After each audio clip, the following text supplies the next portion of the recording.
वहीं झारखंड विधानसभा का मानसून सत्र 26 जुलाई से शुरू होगा और इससे पहले आज सर्वदलीय बैठक बुलाई गई है, जिसमें सभी दलों के प्रतिनिधि मौजूद रहेंगे।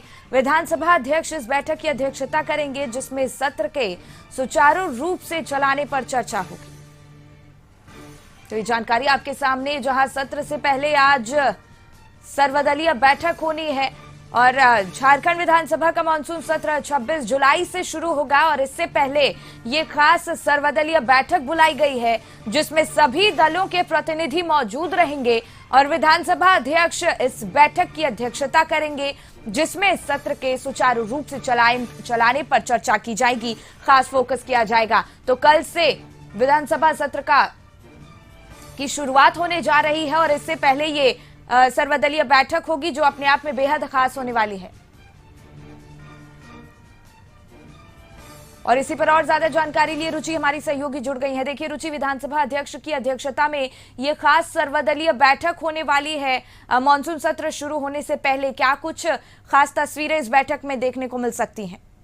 बिल्कुल, मानसून सत्र से पहले यानी कि ये महागठबंधन सरकार का अंतिम सत्र होगा और ये सर्वदलीय बैठक काफी मायनों महत्वपूर्ण इसलिए भी मानी जाएगी क्योंकि सभी दल के, चाहे वो विपक्ष की बात हो या सत्ता पक्ष की बात हो, सभी दलों के प्रतिनिधि जो हैं इस बैठक में शामिल होते हैं। तो कह सकते हैं कि नेता प्रतिपक्ष अमर बाउरी के शामिल होने की संभावना नहीं दिख रही है, क्योंकि वो अभी फिलहाल दिल्ली में है और शाम 5 बजे उनकी फ्लाइट है।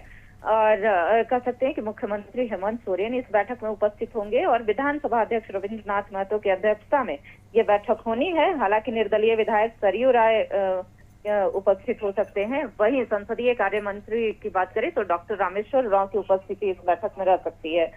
तो देखिए कैसे ये जो मानसून सत्र है उसमें दोनों सत्ता पक्ष हो या विपक्ष हो, दोनों का सहयोगात्मक रवैया रहे ताकि सत्र का लाभ जो है वो जनता को ज्यादा से ज्यादा मिल सके, इसका प्रयास जो है वो रहेगा। और विधानसभा अध्यक्ष ने कल उच्च स्तरीय बैठक रखी गई थी, जिसमें राज्य के डीजीपी और मुख्य सचिव साथ ही जो विभागीय पदाधिकारी हैं उनकी उपस्थिति रही थी, जो विभाग के वरीय पदाधिकारी थे उनकी उपस्थिति रही थी।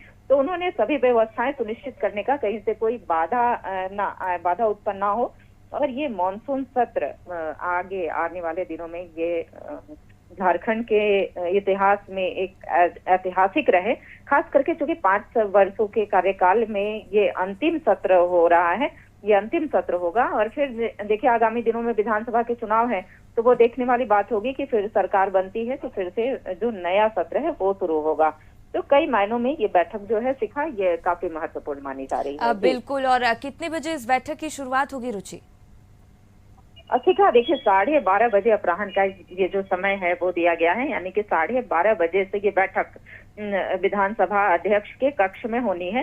तो ये बैठक काफी महत्वपूर्ण मानी जा रही है और कह सकते हैं कि विधानसभा अध्यक्ष ने कल भी ये आग्रह किया था और आज भी जब बैठक होगी संसदीय प्रणाली के तहत कैसे सारी व्यवस्थाएं सुनिश्चित हो चुकी। देखिए कई सवाल होते हैं, 81 विधानसभा क्षेत्र से जो विधायक होते हैं वो अपने अपने क्षेत्र की समस्याओं को सदन के पटल पर रखते हैं और उसका माकूल जवाब जो विभागीय मंत्री होते हैं उन्हें देना होता है, कहाँ तक क्या कार्य हुए हैं, चाहे वो पेयजल स्वच्छता विभाग की बात हो, खेल पर्यटन की हो, नगर विकास विभाग की हो। तो अलग अलग विभागों की जिम्मेवारी जो है वो मंत्री को दी जाती है और मंत्री उसका जवाब देते हैं। हालांकि कई बार ऐसा देखा जाता है कि सदन के अंदर वो हंगामा जैसी स्थितियां हो जाती हैं, क्योंकि विपक्ष जो है कई ऐसे मुद्दों को लेकर के सरकार को घेरने का प्रयास करती है।